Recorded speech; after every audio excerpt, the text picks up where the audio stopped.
ಆಚಿ ಮಸಾಲ. ಎಂತ ಅಡಿಗೆಯ ರುಚಿಯಾಗೋ ರಹಸ್ಯವು 20 ರೂಪಾಯಿ. ಜಮೀರ್ ಅಹಮದ್ ಖಾನ್ ಮತ್ತೆ ಟಾಕ್ ಆಫ್ ದಿ ಟೌನ್ ಆಗಿದ್ದಾರೆ. ಜಮೀರ್ ಅಹಮದ್ ಖಾನ್ಗೆ ಮಂತ್ರಿಗಿರಿ ಸ್ಥಾನ ಕೊಟ್ಟರು, ಅವ್ರಿಗೆ ಸಮಾಧಾನ ಇಲ್ಲ. ಮಂತ್ರಿಗಿರಿ ಸ್ಥಾನ ಸಿಗ್ಲಿಲ್ಲ ಅಂದ್ರೂ ಕೂಡ ಅವ್ರಿಗೆ ಸಮಾಧಾನ ಇಲ್ಲ. ಈಗ ಅವ್ರು ಬರೆದಿರುವಂತಹ ಒಂದು ಪತ್ರ ಅಧಿವೇಶನದಲ್ಲಿ ಸಿಕ್ಕಾಪಟ್ಟೆ ಚರ್ಚೆ ಆಗ್ತಾ ಇದೆ. ವಿಧಾನಸಭೆಯಲ್ಲಿ ಜಮೀರ್ ಅಹಮದ್ ಖಾನ್ ಅವರು ಬರೆದಿರುವಂತಹ ಪತ್ರದ ವಿಚಾರಕ್ಕೆ ಸಂಬಂಧಪಟ್ಟಂತೆ ಕೈ ಮತ್ತು ಕಮಲ ಅಂದ್ರೆ ಕಾಂಗ್ರೆಸ್ ಮತ್ತು ಬಿಜೆಪಿ ನಡುವೆ ಫೈಟ್ ನಡೀತಾ ಇದೆ. ವಿಜಯನಗರ ಜಿಲ್ಲಾ ಉಸ್ತುವಾರಿಯಾಗಿ ಧ್ವಜಾರೋಹಣ ನನಗೆ ಬೇಡ ಅಂತ ಪತ್ರ ಬರೆದಿದ್ದಾರೆ. ಮೋಸ್ಟ್ಲಿ ಇತಿಹಾಸದಲ್ಲಿ ಇವರೇ ಮೊದಲಿರಬೇಕು. ನಂಗೆ ಭಾಳ ಕೆಲಸ ಇದೆ, ನಂಗೆ ಧ್ವಜಾರೋಹಣ ಮಾಡೋಕ್ಕಾಗೋದಿಲ್ಲ, ನಾನು ಪಕ್ಷ ಸಂಘಟನೆ ಮಾಡಬೇಕು, ನಾನು ಎಲೆಕ್ಷನ್ಗೋಸ್ಕರ ಓಡಾಡಬೇಕು, ಹೀಗಾಗಿ ನಾನು ಧ್ವಜಾರೋಹಣ ಮಾಡಲ್ಲ ಅಂತ ಜಮೀರ್ ಅಹಮದ್ ಖಾನ್ ಪತ್ರ ಬರೆದು ಧ್ವಜಾರೋಹಣದಿಂದ ತಪ್ಪಿಸಿಕೊಂಡಿರುವುದು. ಈಗ ಬಿಜೆಪಿ ಈ ವಿಚಾರ ಇಟ್ಕೊಂಡು ಜಮೀರ್ ಅಹಮದ್ ಖಾನ್ ಅವರನ್ನ ಸಿಕ್ಕಾಪಟ್ಟೆ ರುಬ್ತಾ ಇದ್ದಾರೆ.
ವಿಜಯನಗರ ಜಿಲ್ಲಾ ಉಸ್ತುವಾರಿಯಾಗಿ ಧ್ವಜಾರೋಹಣ ನನಗೆ ಬೇಡ ಅಂತ ಇನ್ನು ಜಮೀರ್ ಅಹಮದ್ ಖಾನ್ ಪತ್ರ ಬರೆದಿದ್ದಾರೆ. ಈ ಪತ್ರವನ್ನ ಉಲ್ಲೇಖ ಮಾಡಿ ಶಾಸಕ ಸುನೀಲ್ ಕುಮಾರ್ ಅಧಿವೇಶನದಲ್ಲಿ ವಿಧಾನಸಭೆಯಲ್ಲಿ ವಾಗ್ದಾಳಿ ನಡೆಸುತ್ತಿದ್ದಾರೆ. ಜಮೀರ್ ರಾಷ್ಟ್ರಧ್ವಜ ಹಾರಿಸಲು ಸಮಯ ಇಲ್ಲ ಅಂತ ಪತ್ರ ಬರೆದಿದ್ದಾರೆ. ಸ್ವಾತಂತ್ರ್ಯ ದಿನಾಚರಣೆಗೆ ಹೋಗದ ಸಚಿವರು ಯಾಕೆ ಬೇಕು? ಪಾಕ್ ಜಿಂದಾಬಾದ್ ಅಂತ ಕೂಗಿದಾಗಲೂ ಮೌನವಾಗಿರ್ತೀರಿ. ಈ ಪಾಕಿಸ್ತಾನ ಎದಕ್ಕೆ ಬರುತ್ತೆ? ಎಸ್, ನೀವು ಕೇಳ್ತಾ ಇರುವಂತಹ ಪ್ರಶ್ನೆ ಕರೆಕ್ಟ್ ಆಗಿದೆ. ಒಂದು ಸಾಂವಿಧಾನಿಕ ಹುದ್ದೆಯಲ್ಲಿರುವಾಗ ಅದು ನಿಜಕ್ಕೂ ಕೂಡ ಒಂದು ಗೌರವದ ಪ್ರತೀಕ ಧ್ವಜಾರೋಹಣ ಮಾಡೋದು. ಅದಕ್ಕೋಸ್ಕರ ಎಲ್ಲರೂ ಕೂಡ ಕಾಯ್ತಾ ಇರ್ತಾರೆ. ಅಂಥದ್ರಲ್ಲಿ ನನಗೆ ಬೇಡ, ನನಗೆ ಪಕ್ಷದ ಕೆಲಸ ಇದೆ ಅಂತ ಹೇಳೋದು, ಅದನ್ನ ಕಟುವಾಗಿ ಟೀಕೆ ಮಾಡಬೇಕು. ಸುನೀಲ್ ಕುಮಾರ್ ಅವರು ಅದನ್ನ ಮಾಡಿ, ಆದರೆ ಪಾಕಿಸ್ತಾನ ಎಲ್ಲಿಂದ ಬರುತ್ತೆ? ಸೊ ಬಿಜೆಪಿ ಅವರು ಏನೇ ಮಾತಾಡಿದ್ರು ಪಾಕಿಸ್ತಾನದ ಒಂದು ಸಣ್ಣ ಒಂದು ಎಲಿಮೆಂಟ್ ಇರಲೇಬೇಕು. ಸೊ ಹಾಗಾಗಿ ಪಾಕಿಸ್ತಾನ್ ಜಿಂದಾಬಾದ್ ಅಂತ ಕೂಗಿದಾಗ್ಲೂ ಮೌನವಾಗಿ ಇರ್ತೀರಿ ಅಂತ ಪಾಕಿಸ್ತಾನವನ್ನ ಸುನೀಲ್ ಕುಮಾರ್ ಇಲ್ಲಿ ಲಿಂಕ್ ಮಾಡಿದ್ದಾರೆ. ಇಂತಹ ಪತ್ರ ಬರೆದಾಗ ಅದನ್ನ ಸಮರ್ಥನೆ ಮಾಡ್ಕೊಳ್ತೀರಾ ಅಂತ ಗುಡುಗಿದ್ದಾರೆ. ಅದಕ್ಕೆ ಪರಮೇಶ್ವರ್ ಅವ್ರೇನೋ ಇಲ್ಲ, ಅವ್ರ ಆರೋಗ್ಯ ಸರಿ ಇಲ್ಲ ಅಂತ ಪತ್ರ ಬರೆದಿದ್ದಾರೆ ಅಂತ ಅನ್ನಕ್ ಹೋದ್ರಂತೆ. ಅದಕ್ಕೆ ಏನ್ರಿ ಇಂಥ ಟೈಮಲ್ಲೂ ಕೂಡ ನೀವು ಸಮರ್ಥನೆ ಮಾಡ್ಕೊಳ್ತೀರಲ್ಲ ಅಂತ ಅಂದು ಬಿಜೆಪಿ ಮತ್ತು ಕಾಂಗ್ರೆಸ್ ನಡುವೆ ವಾಕ್ ಸಮರ ತಾರಕಕ್ಕೇರಿದೆ. ಸಮಯದ ಅವಕಾಶ ಇಲ್ಲ ಅಂತ ಅದನ್ನು ಮುಖ್ಯಮಂತ್ರಿಗಳು ಒಪ್ಕೊಳ್ತಾರೆ, ಬದಲಾಯಿಸ್ತಾರೆ ಅಂತಂದ್ರೆ ಏನ್ ರಾಷ್ಟ್ರೀಯ ಧ್ವಜಕ್ಕೆ ರಾಷ್ಟ್ರೀಯ ಆಚರಣೆ ಗೌರವ ಇಲ್ಲೇನೋ? ಸಮಯದ ರಾಷ್ಟ್ರದ ಸ್ವಾತಂತ್ರ್ಯ ದಿನಾಚರಣೆಗೆ ಹೋಗ್ಲಿಕ್ಕೆ ಆಗದಲ್ಲೇ ಇರುವಂತ ಸಚಿವ ಯಾಕಿರ್ಬೇಕಾದ್ರೆ ಸದನದಲ್ಲಿ? ಅಧ್ಯಕ್ಷರೇ, ಅವರು ಜಿಲ್ಲೆ ಇಲ್ಲ ಮಾನ್ಯ ಅಲೋಕೇಶನ್ ಮಾಡುವ ಏನ್ ಬರ್ದಿಯಾರ ಅಂತ ಓದ್ಲಾ ನಾನು? ಏನ್ ಬರ್ದಿಯಾರ ಅಂತ ಓದ್ಲಾ? ಏನ್ ಬರ್ದಿಯಾರ ಅಂತ ಮಾಡುವಾಗ ಅಲ್ಲ ಮಾನ್ಯ ಅಧ್ಯಕ್ಷ, ಏನ್ ಬರ್ದಿಯಾರ ಅಂತಂದ್ರೆ ಆಯ್ತು, ಜಿಲ್ಲಾ ಅಲೋಕೇಶನ್ಸ್ ಮಾಡುವಾಗ ಅವ್ರಿಗೆ ಆ ಜಿಲ್ಲೆ ಹಿಂದೆ ಇದ್ರು, ಅದು ಬೇಡ ಬೇರೆ ಜಿಲ್ಲೆ ಕೊಡಿ ಅನ್ನೋ ಇದನ್ನ ಅವ್ರು ಏನ್ ಹೇಳಿದಾರೆ ಅಂದ್ರೆ, ಮಾನ್ಯ ಅಧ್ಯಕ್ಷೆ, ಆರೋಗ್ಯ ಸರಿ ಇಲ್ಲ ಹೋಗೋದಕ್ಕೆ ಒಬ್ಬ ಸಚಿವರಿಗೆ ಆದ್ಯತೆ ಯಾವುದು ಅಂತ ಅವರೇ ಬರೆದಿರೋ ಪತ್ರದಲ್ಲಿ ಆದ್ಯತೆ ಯಾವುದು ಅಂತ ಹೇಳ್ತಾರೆ. ರಾಜ್ಯದಲ್ಲಿ ಮುಂದಿನ ದಿನಗಳಲ್ಲಿ ಬಿಬಿಎಂಪಿ ಸೇರಿದಂತೆ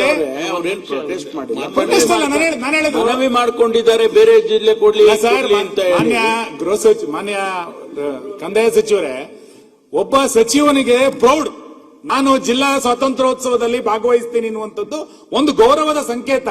ನನಗೆ ಸಮಯದ ಅವಕಾಶ ಇಲ್ಲ, ನಂಗೆ ಕೊಡಿ, ಚೇಂಜ್ ಮಾಡಿ ಅಂತ ಹೇಳ್ತೀರಿ ಅಂತಂದ್ರೆ ಅಂತ ಸಮಯನೇ ಇಲ್ಲ ಅಂದ್ಮೇಲೆ ಆ ಸಚಿವನ ಯಾಕೆ ಇಟ್ಕೊಳ್ತೀರಿ ನೀವು? ರಾಷ್ಟ್ರಧ್ವಜ ಹೊರಿಸಲಿಕ್ಕೆ ಸಮಯ ಇಲ್ಲ. ನೀವು ಅವ್ರು ಹೇಳಿದಾರೆ ಇಲ್ಲಿ 15/8/2026 ಸ್ವಾತಂತ್ರ್ಯ ದಿನಾಚರಣೆ ಧ್ವಜಾರೋಹಣ ಹೊಣೆಯಾರಣಕ್ಕೆ ನೀಡಿದ್ದು ನಾನು ಹಾಜರಾಗಲು ಸಾಧ್ಯವಾಗುವುದಿಲ್ಲ ಅಂತ ಕೊಟ್ಟಿದ್ದಾರೆ. ಏನ್ ಹಂಗಾರ ಅರ್ಥ? ಏನ್ ಆರೋಗ್ಯ? ಯಾರ ಆರೋಗ್ಯ? ಸುಮ್ನೆ ನೋಡಿ, ಇದು ಈ ತರದನ್ನೆಲ್ಲ ರಾಜ್ಯದ ಜನ ಸಹಿಸಿಕೊಳ್ಳಿಕ್ ಸಾಧ್ಯ ಇಲ್ಲ. ನೀವು ಇಲ್ಲಿ ವಿಧಾನಸೌಧದೊಳಗೆ ಪಾಕಿಸ್ತಾನ ಜಿಂದಾಬಾದ್ ಘೋಷಣೆ ಕೂಗಿದಾಗ್ಲೂ ಮೌನವಾಗಿರ್ತೀರಿ. ಒಬ್ಬ ಸಚಿವ ರಾಷ್ಟ್ರಧ್ವಜವನ್ನು ಆರಿಸ್ಲಿಕ್ಕೆ ನಾನು ಹೋಗಲ್ಲ ಅಂತಂದಾಗ್ಲೂ ಕೂಡ ನೀವು ಮಾತಾಡ್ತೀರಿ ಅಂತಂದ್ರೆ ಪರಮೇಶ್ವರ್ ಅವರೇ, ಇದನ್ನ ಸಮರ್ಥನೆ ಮಾಡ್ಕೋಬೇಡಿ ನೀವು. ಇಂಥ ಸಚಿವ ವಜಾ ಮಾಡಿಯಲ್ಲ, ಯಾರು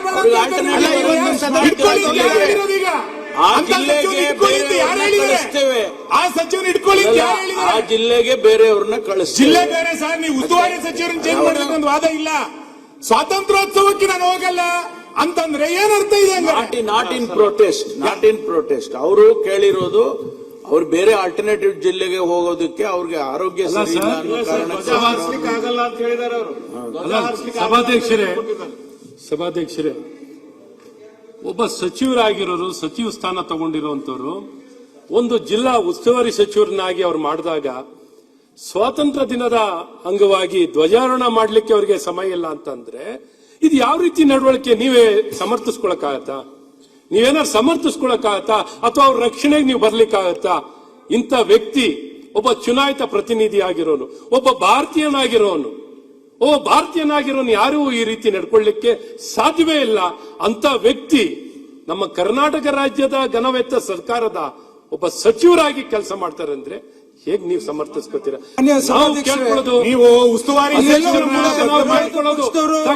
ದಾರಿ ತಪ್ಪಿಸುವಂತ ಕೆಲಸ ಮಾಡ್ತಾ ಇದ್ದಾರೆ. ಈ ವ್ಯಕ್ತಿ ಈ ನಡವಳಿಕೆ ನಿಜಕ್ಕೂ ರಾಜ್ಯಕ್ಕೆ, ದೇಶಕ್ಕೆ ರಾಷ್ಟ್ರಧ್ವಜಕ್ಕೆ ಅವಮಾನ ಮಾಡಿದ್ದಾರೆ. ವಿರೋಧ ಪಕ್ಷದ ಕೆಲಸ ಮಾಡಿರುವಂತವರು ಈ ಸಚಿವರು